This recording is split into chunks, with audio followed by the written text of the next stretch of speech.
susunod na programa ay rated PG. Ito ay nangangailangan ng patnubay at gabay ng magulang para sa mga batang manonood.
Okay, welcome sa ating programa sa One on One with Chris Sanji dito pa rin sa Laguna TV. Kamusta pa mga kalalawigan? Dito pa rin sa lalawigan ng Laguna.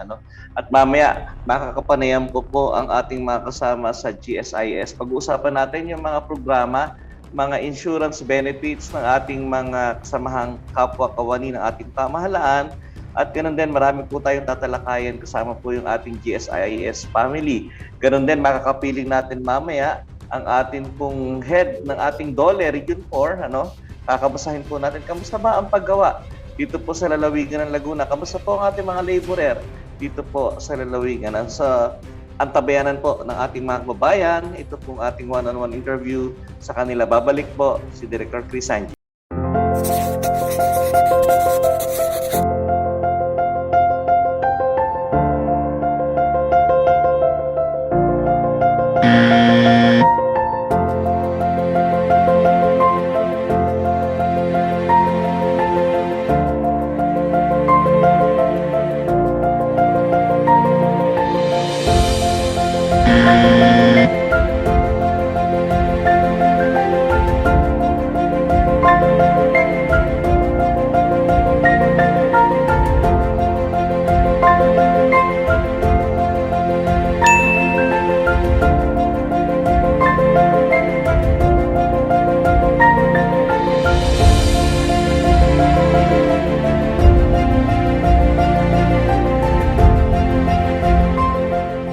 Okay, nagbabalik tayo sa one-on-one with Chris Sanji. Kamusta po pa rin mga kalalawigan? Pag-uusapan po natin itong ating GSIS family.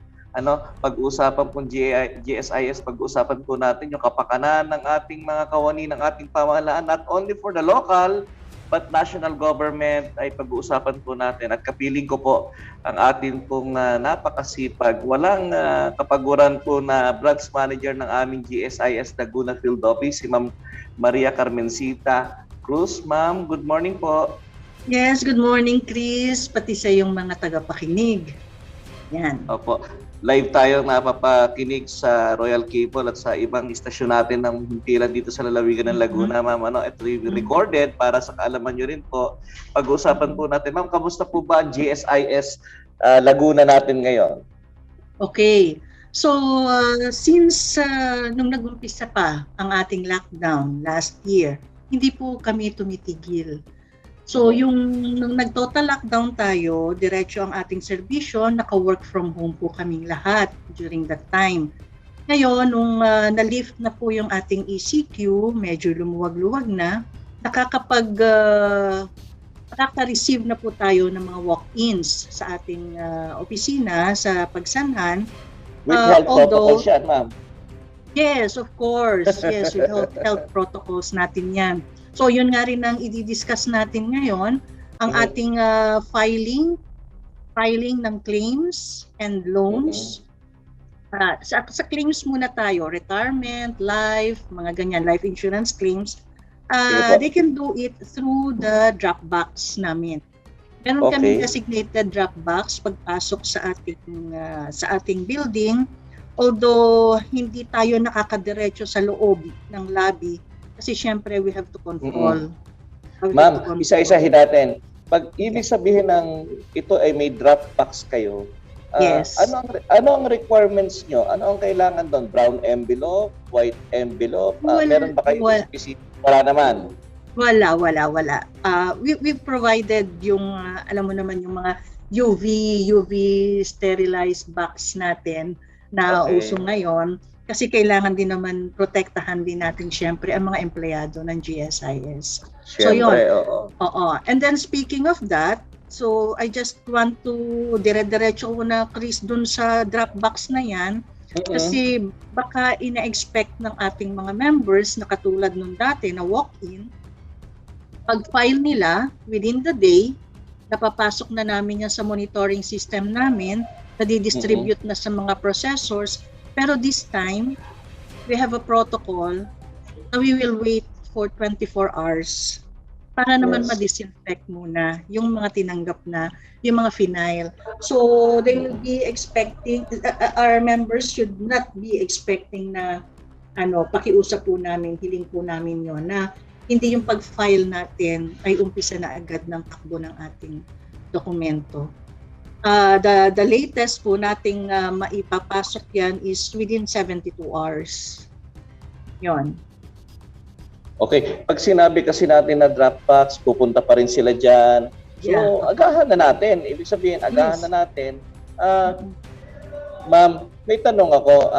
Pwede bang ipa-courier ko na lang? Gamitin ko isang courier company? Padala po dyan sa area nyo? Yes. We are advising that para hindi na sila ang lalabas. So yon. So ganun din naman from the courier, even through courier siya, hindi rin siya dumidiretso. Babagsak din yon sa aming Dropbox, yung dala-dala ng courier natin, LBC, JRS, mga postman natin. Yan. Doon pa rin sa ating Dropbox muna. So at least less isipin kung babiyahe pa sila, kung sila from San Pedro. Pwede nilang, yun nga, sinasabi na rin naman natin sa GSIS na, uy, teka, less contact, physical contact. Yeah. Physical contact. Okay, ma'am. Balik tayo dun sa pinag-uusapan natin sa mailing system, sa sistema po na yung po mga dokumento pwedeng pa-hand carry po or o kaya kung meron kayong isang, bawa kayo nasa local government unit, baka pwedeng makipag-coordinate kayo sa inyong HR, sa HRM niyo. Meron tayong accredited license officer for every agency, Chris. They are the ones na authorized na On top of that, may mga online filing din tayo ng loans. Okay. Ma'am, yung pag-usapan natin yan, yung online natin, online transaction natin. Ibig sabihin, kung hand carry to 72 hours din, yung bang mga online transactions, mga ilang hours naman sila o ilang days nila iintayin to, yung response nito? Ang sinasailalim natin sa online filing, online transactions, unang-una na is yung renewal ng mga pensioners, APPEAR. Yung ating annual pensioners information revalidation, reactivation. Every year yan. Kasi syempre, we have to be sure na yung ating pinadadalhan ng pension ay kasama pa rin natin. At hindi pa namamaalam, kumbaga. So that's one. Mabanggit ko na rin, Chris, nung nag-umpisa tayo ng itong pandemic last year, 2020, hinold natin yung pag-appear. So they don't need na hindi namin sila ni-require na mag-appear for year 2020. Dire-diretso ang tanggap nila ng pensyon. Kaya nga lang, sad to say, there are those na hindi na pala natin kasama dito sa daigdig na to, dire-diretso pa siyang nakakatanggap ng pensyon, hindi na-inform sa amin ng mga kamag-anak. So, we are forced na ngayong 2021, i-resume natin yung APPEAR. Pero, hindi rin natin pinahihirapan ng ating mga pensioners dahil hindi nga sila pwedeng lumabas. Kaya, we do it through video call. So, yun. Magpapadala lang sa amin ng emails together with the request for the APPEAR. And then, pwede ko na bang ibigay sa iyo yung contact numbers and Yes, ma'am. Sige kung saan po, go nila ahead. pwede madala. Ang number 1 po natin, email address po natin is gsislaguna, one word siya, small caps, gsis@gsis.gov.ph. On top of that, meron tayong FB page. Sa Okay. FB page natin, Chris, alam mo ba, 24 hours ang sagot namin sa mga messages. Yung chats, 24 hours, naghahalinhinan kami dyan ng sagot sa mga concerns ng ating mga members, concerns ng mga pensioners. And pwede rin tayong mag-video call dun sa FB, sa messenger ng ating pensioner. Using, alam mo naman ang ating mga pensioner, syempre medyo hindi na techy, maski na FB account ng apo, ng anak, pwede. Basta't i-inform lang kami kung saan namin sila kukontakin. So, yun. Another one is yung mga, ang dami naming inilabas na contact numbers. For the Appear, meron tayong Globe, merong Smart, and Sun. Okay. Sa Globe natin, paki-take note na lang na para Sige, ma'am. every Go now ahead. and then pwede natin i-flash, ano? I-flash natin. 0955 053 4633 for Globe. For Smart and Sun, 0943 139 3259. Yan. Maliwanag yun, ha? Oo, yung Globe natin ay 0955-053-4633 para sa mga Globe subscribers. And for Smart and Sun users, 0943-139-3259. For other concerns, may isa pa rin tayong cellphone number, 0967 Okay. 891 5171. Yeah, maliwanag mga kababayan, ha? 0967-891-5171 para sa other Yeah. concern, ma'am. Yes. Yung mga landline? Sige, ma'am, Ayan. go ahead. Sa landline, ang local natin is 049, syempre, Laguna, no? Area code, Five- oo. 501 Okay. 6955. Okay, 049-501-6955. Yeah. For Manila line, ito yung trunk line namin. Okay. 028859 0264. Okay, Naka-flash, 0288590264. Oo, local 3232, local 4164, local 3249. Basta kung meron silang tanong, punta lang sila ng Google, hanapin lang nila yung Yes. GSIS natin. Yes, nakapost lahat ito sa ating FB page, Chris. We really created an FB page para dito. Ma'am, kamusta yung mga pasyente natin na nag-positive, nagka-COVID, may namatay pa, na member ng ating GSIS? Paano po natin ito tinulungan? Una muna, ma'am, yung mga nagka-COVID natin. Yung nagka-COVID, sige. Meron tayong disability sickness income benefit under RA 8291 for GSIS. While sa EC, bukod yung GSIS, bukod pa rin yung sa employees compensation, pwede pa rin sila mag-avail ng benefits under the EC. Yun, kung nag-loss of income, ibig sabihin, kasi di ba sa atin, as far as I know, we are provided with a quarantine leave by the civil service. So kung nag-positive tayo, yung 14 days natin na required quarantine, with pay yun, using the quarantine leave. Ngayon, there are those na hindi pa gumagaling after the 14 days quarantine leave, nag-extend, ina-extend sila without pay na. There are cases na ganon. So, pwede nilang i-avail yun ng income benefit for loss of income. Okay. Sa mga namatay, sa mga namatay naman, meron tayong nabayaran, Chris, dito sa Calamba. Yeah, Calamba. Oo, that's namatay because of COVID. Meron Okay. tayong meron tayong tinatawag na BFF. Okay. Ano namin 'yon? Bayanihan Fund for Frontliners. So, We Bayanihan Fund for Frontliners. For frontliners. Okay. Oo.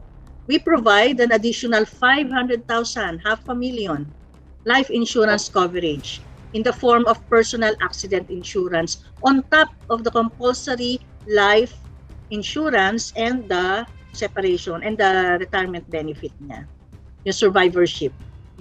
Okay. Kaya yung ating namatay na nurse sa Calamba, more than a million. Yeah, more than a million ang natanggap ng mga beneficiaries, including i-stress ko na rin dito, Chris, i-emphasize ko na rin. Kasi si ma'am ay kaka-avail lang ng, I think, GFAL or Conso loan during that time. So, medyo malaki ang balanse. Okay. Since updated ang kanyang loan payments, it was deemed fully paid. Na-cover siya ng loans redemption insurance. So yung million niya pa na balanse sa loan niya, Hindi na bawasan. hindi na namin siningil because it was covered by a loan redemption insurance. Yun ang gusto kong i-emphasize, yung importansya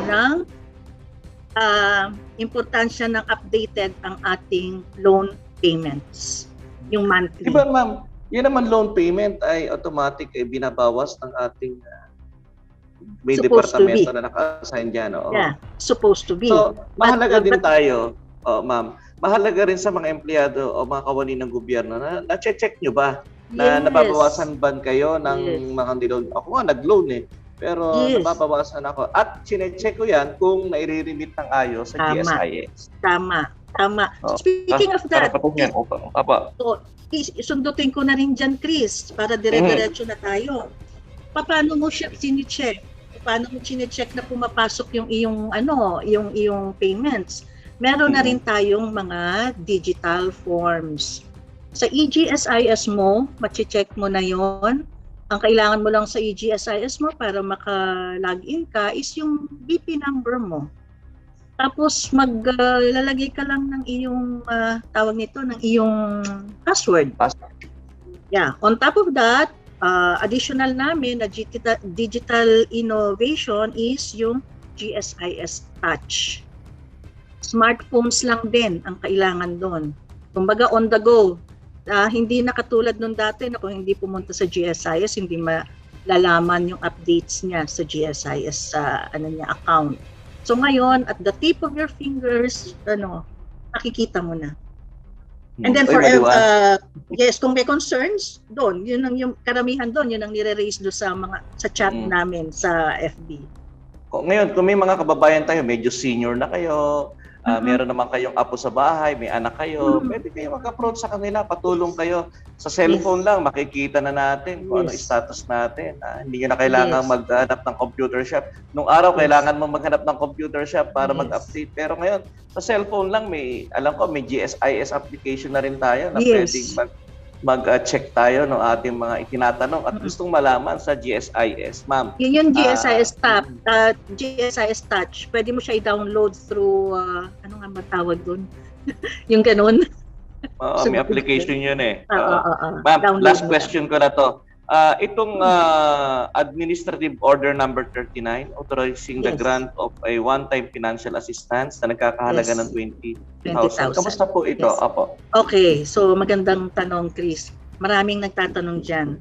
So, bigyan natin diin dito, specify natin, itong order na to ni Presidente Duterte will involve only the existing EC pensioners, Employees Compensation Pensioners, starting kung nagpe-pension ka na from January 2020 up to May 31, 2021, covered ka nito. Ngayon, we have to, bago namin siya i-implement, we have to, ang tawag nito, i-advertise or i-post yung aming yung Executive Order 9 plus the IRR, Implementing Rules and Regulation, So natapos namin yan May 24, 2021 and ongoing na ang pagpo-process namin ng mga cheque. Ang payment natin dyan is strictly through checks. Ngayon, yung mga nagawa na natin, hihintayin po nila na tawagan namin sila or i-text nila, na i-text namin sila, na i-inform namin po na ready for pick up na yung cheque nila. And then we will schedule them. Wait for the schedule. Kasi syempre, limited po ang pagtanggap natin ng papasok po sa GSIS office. Physical po ang releasing Opo. So yan. Maliwanag yan. Ano? Hindi pwede magpadala ng authorization, ma'am, para kunin yung Pwede cheque? Pwede naman po. Pwede naman. Kaya lang, meron po tayong downloadable po sa ating website. Yung aming official na authorization letter form. Nandun din po yung requirements kung ano po yung kanilang i-attach doon sa authorization form. Yun. And yun nga lang po, kailangan nakaschedule din po sila. Basta ang bottom line nito, ma'am, Ma'am Cruz, ay ang GSIS hanggang ngayon ay partner pa rin ng mga manggagawang gobyerno. No? Yes, wala pong tigil. Naandyan lang kayo para suportahan po kami. Naandyan kayo para laging masiguro na, sigurado kami sa kamay ng GSIS. May pondo ba ang GSIS, ma'am? Of course, hanggang 2041 po, ang 2041 ang ating actuarial life. As of yan, no? As of last year po yan, na data. Hanggang mataas pa yan. Yes, tataas pa. Hindi po pwedeng bumaba. Kailangan nasa po inyo pataas. pagkakataon, ma'am, mensahe mo sa ating mga kawani ng ating pamahalaan. Oh, sige. Maraming salamat sa pagkakataon, Sir Chris. Unang-una na po, meron po kaming paulit-ulit na ina-advise na pinopost sa ating FB page. Ito po yung sana ay ma-update ninyo kami ng lahat ng inyong contact details. Unang-una na po si cellphone number, yun pong active natin na cellphone number, email address, mailing or residential address. Bakit po? Para po lahat ng ating mga updates, ng ating mga paalala ay makakarating po sa inyo. Lalong-lalo na po ang mga pensioners natin. So, yun po. And then, ang ating pong emergency loan ng COVID-19 is extended up to December 2021. Yun pong ating computer loan, katatapos lang po ng June 21. In-extend din po natin yan, yung 30,000. So, ang ating pong MPL, multipurpose loan, ang multipurpose loan po natin ay ikinokondone po niyan lahat ng mga, kung meron man po tayong surcharges, penalties, due and demandable accounts sa ibang loans po natin, pagkakataon nyo na po, kondone po yan pag nag-avail po kayo ng multipurpose loan.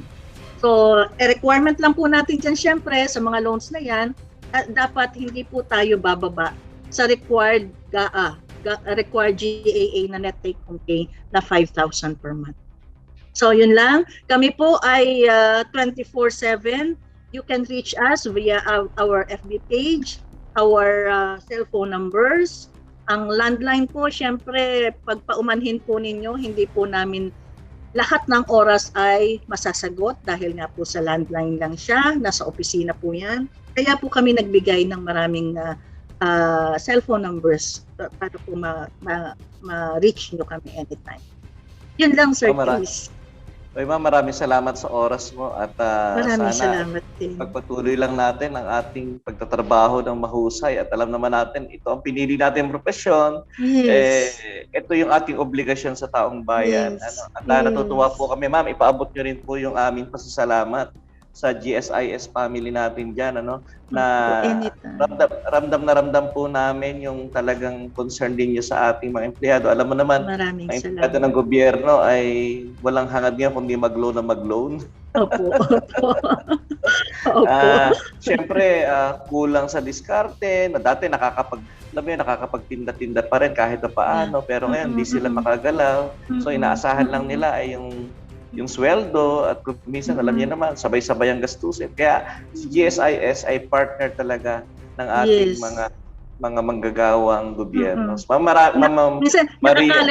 nakakalendar na po 'yan kung ano yung mga pwede mong i-renew, di po ba? Kaya lang po i-emphasize ko lang po yung timely and correct remittance po ng inyong monthly amortization.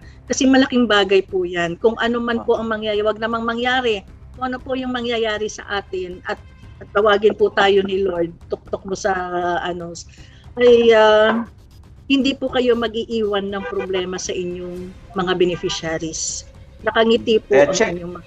Check your amortization. Yes. Yan ang regularly. Ma'am Maria Carmencita Cruz, maraming salamat po. Ma'am Menchi. Ma'am Menchi. Maraming salamat lagi sa oras nyo at sa ating mga kababayan sa lalawigan ng Laguna. Sigurado po na pag manggagawa po tayo ng gobyerno sa lalawigan ng Laguna, nasa mabuting kamay po tayo. Alaga po tayo ng GSIS Family Laguna sa pangunguna po ni Ma'am Menchi. Maraming salamat po mga kababayan. Salamat, Susunod po, makakaapanayan po naman natin si Guido Resio, ang ating pong Director ng Department of Labor and Employment sa lalawigan po ng Laguna. Babalik po ang One-on-One with Chris Sanji.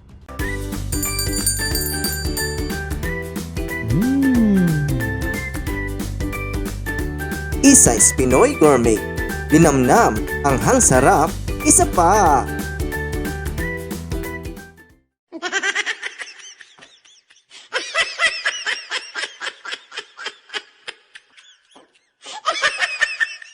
Okay, nagbabalik tayo sa ating programa sa one-on-one interview. Ito yung new normal interview na natin sa ating mga kababayan, At partikular doon sa ating mga direktor, sa ating mga punong bayan, sa mga public servants sa buong lalawigan ng Laguna. At ngayon ay mapalad ako kasi makakapiling ko isa sa pinakamasipag kong partner nung araw pa. Ang tagal na namin itong partner. At kung saan ito napapapuntang lugar, pero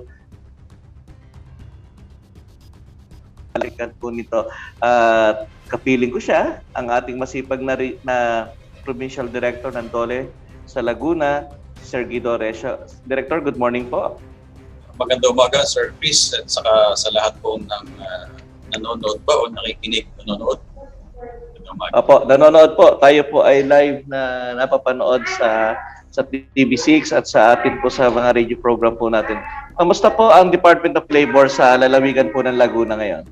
Ang Department of Labor and Employment, Laguna Provincial Office, ay nasa mabuting kalagayan. Kung may pailan-ilan po tayong mga kasamahan na hindi maiwasan quarantine for safety purposes. Ang pong serbisyo ay regular na ginagawa natin at hindi po ito apektado ng Naapektuhan ba ng malaki ang ating Laguna pagdating po sa problema sa atin sa ito pandemyang to? Kamusta po yung gawaing paggawa? Sa mga reports po ng na-receive ng ating tanggapan mula sa mga private companies, apektado po dahil kalimitan lalong-lalo dito sa mga industrial parks na kalimitan ay nasa export business. Walang demand o walang bibili ng client sa labas ng bansa, apektado sila. Ito po ay nakikita sa mga reports ng mga temporary closure, mga termination. So, apektado. Isa po sa pinag-uusapan yung atin pong mga displaced workers natin, yung mga kababayan na nangangailangan ng tulong panghanap buhay at nagkaroon naman ng programa ang gobyerno nitong tupad. Kamusta po ito sa ating lalawigan? Okay, yun pong tupad katulad po ng implementation sa hindi lang sa Laguna, kahit sa ibang lalawigan sa Pilipinas. Ay patuloy po yung implementation at nagsimula po yun. Actually, nagsimula yan since years back. Nagsimula nang magsimula ang pandemya hanggang sa oras na ito at hanggang sa katapusan ng taon ay patuloy po ang implementation niya. Kinakagat po ng ating maraming kababayan dahil kita po ng ating mga namumuno sa local government units na malaking tulong yan kahit yan ay pansamantalang tulong sa ating mga kapwa-manggagawa. Okay, importante po kasi yung tupad at maraming kababayan natin na talagang umaasa sa tulong ng gobyerno ng national government, Director. Yeah, actually, malaking tulong po. Yan po ay pansamantalang hanap buhay. Actually, yan po ay emergency employment scheme ng Department of Labor and Employment sa pakikipagtulungan sa ating mga local government units. Ang target po na beneficiaries yan, actually, yung mga displaced workers talaga. Para may pangdugtong, pangtulay. Hindi naman po talagang regular na hanap buhay yan. Pangtulay lang, pangtawid. Paano natin mare-recognize na displaced workers sila? Ano ang gauge natin? Ano ang basehan ng reporting natin sa DOLE? Yan po ay hinihingi natin sa ating counterpart sa local government units, particularly ang public employment service units. At yan po ay hinihingi natin ng proof na sila ay natanggal sa trabaho. Maaaring hindi sa formal na trabaho, halimbawa, kahit sa informal, halimbawa, ikaw ay isang vendor sa plaza at dahil konti na ang nagiging mga okasyon sa plaza, displaced ka na rin, wala ka ng benta. So kasama sila sa mga taong beneficiaryo na nabibinipisyohan niyang tupad program. So, ibig niyo sabihin, Director, namomonitor natin itong maigi. Wala ba nakakarating sa inyo na itong tupad ay nagagamit pampolitika ng mga nakaupo sa gobyerno, ginagamit nilang pang-come up, pagwalis kayo dyan? Kasi may ilan ako naririnig na ganyan chismis naman. Pero as far as monitoring, sinasabi nyo, ito yung monitoring ninyo. Paano nyo po nababalansi po itong mga report sa inyo na ito? Unang-una, nakakarating po sa atin yung mga information na yan, pero kahit gamitin sa politika man o hindi, ang mahalaga, qualified yung beneficiary. So yung kasing sasabihin gagamitin sa politika, yan ay nasa view ng tumitingin. Kung halimbawa, ako ay beneficiary ng tupad, at ako ay displaced workers, at ako ay naging na-identify ng aking mayor na magtupad, nasa sa akin na kung sasabihin kung ako ginagamit sa politika o hindi. Ang mahalaga, natulungan ako ng gobyerno. Namamonitor po ito sa pamamagitan. So, ibig mo sabihin, Director, itong tupad program natin ay nasa discretion ng peso, nasa discretion po ng punong bayan o punong lungsod? Actually, hindi po absolute discretion. Meron po tayong qualifications yan. Yan. So, basta pasok sila sa qualification, pwede silang maisama sa programa ng tupad? Opo, qualifications po tayo. Ayan. Okay, Director, isa pa. Yung mga nabibinbin na kaso, nung bago pumasok ang pandemya, may mga deadlock na nangyayari sa mga kumpanya. Ano ang naging sitwasyon ng mga usapan dito? Kasi pumasok itong pandemya, may mga factory na talagang nalugi rin sila. Naintindihan naman ng mga empleyado. Paano natin na-handle ito ngayon? Unang-una po yung pong isapin ng mga deadlock sa CBA negotiations. Meron pong ahensya ang ating DOLE, yung attached agency, kung tawagin is the National Conciliation and Mediation Board. So napakahusay po ng ating kasamahang ahensya ito dahil ipapaliwanag nila both sa management at sa mga labor unions kung anong sitwasyon. Dahil naiisip ng management at naisip ng labor union yung sitwasyon bawat isa, nakakarating po sa sitwasyon na nasa-settle po yung kanilang grievances provided pareho silang mature at naintindihan yung sitwasyon ng pandemya. Maliwanag yan kasi syempre nag-aantay din sila ng mga ngayon nagkaroon nga ng problema. Pero ang importante dito, Sir Guido, nararamdaman ng mga manggagawang Pilipino na naandyan ng Department of Labor and Employment na nakabantay pa rin sa kanila. In Laguna, alam mo, nung araw pa nagtayo po ang ating pamahalaan ng Laguna Labor Management Council. No? Unang-una po kami sa Calabarzon, kung di po ako nagkakamali. At malaki po na itutulong nito para magkaroon po ng maayos na ugnayan ng manggagawa at ang mga mamumuhunan po dito sa atin sa lalawigan ng Laguna, Sir Guido. Actually, hanggang ngayon naman po ay active po ang ating Laguna Labor Management Council. At yan para sa kaalaman ng marami, yan po ay programa din ng gobyerno through the Department of Labor and Employment. Of course, yan ay samahan po ng representasyon ng management, representatives from the labor sector at ng gobyerno. So tayo po ay actively involved dyan sa Laguna Labor Management Council. Okay, last question na to, Sir Guido. Alam ko busy ka. Yung mga gustong humingi ng konsultasyon, may problema sila sa kanilang mga employer. Siyempre, naandyan po ang opisina natin sa Calamba. pwede ba silang mag-inquire via online or telephone call? Paano po ba sistema? Okay. Unang-una po, hindi po nawawala yung ating walk-in.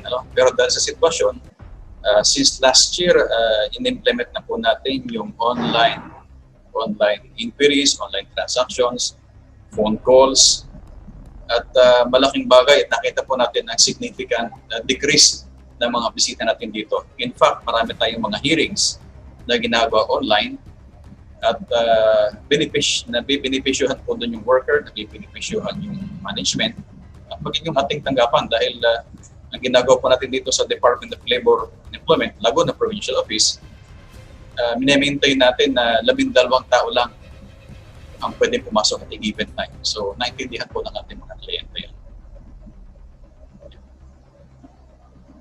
Maliwanag po sa ating mga kababayan yan.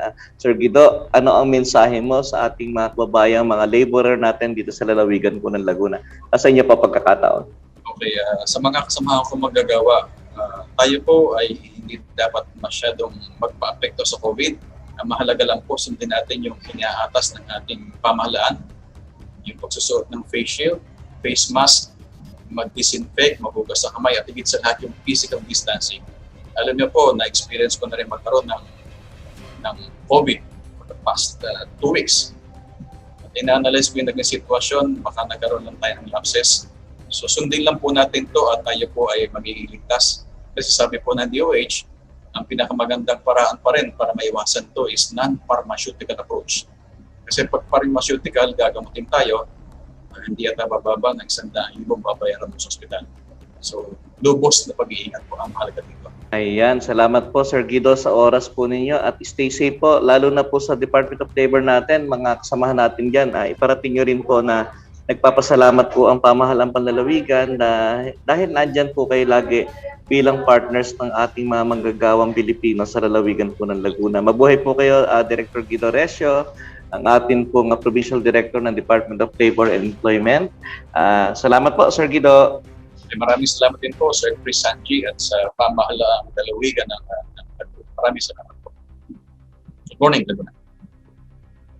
Yan, salamat po. So yan po ang aking panayam sa atin pong mga panauhin sa atin pong GSIS, sa atin pong kay Ma'am Menchi ng GSIS Laguna. Siya po namamahala ng mga para sa usapin po naman ng manggagawa na kawani ng ating pamahalaan at pag-usapin naman po ng mga manggagawa na may kinalaman sa labor dito po sa lalawigan. Nandyan po ang Department of Labor Employment sa lalawigan po ng Laguna sa pangunguna po ni Director Guido Recio. Importante pong malaman natin ang mga benepisyo, mga ginagawa ng mga taong ito, mga tanggapan na ito, para naman kahit paano maibsan po yung pag-iisip natin. Saan ba tayo kukuha ng pondo? Saan ba tayo kukuha ng pera para po sa ating pamilya? Kasi pinag-uusapan po ngayon hanggang ngayon, itong pandemyang to, hindi natin alam kung hanggang saan.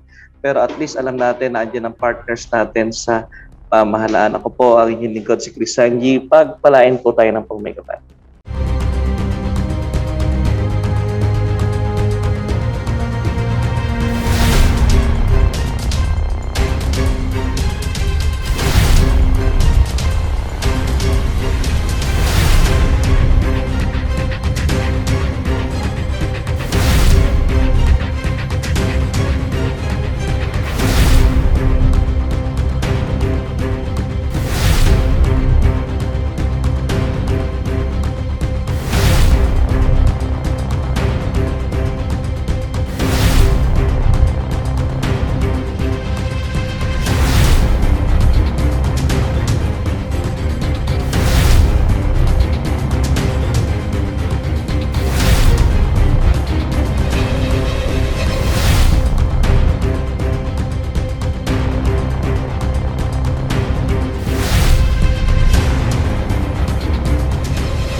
Isay's Pinoy Gourmet.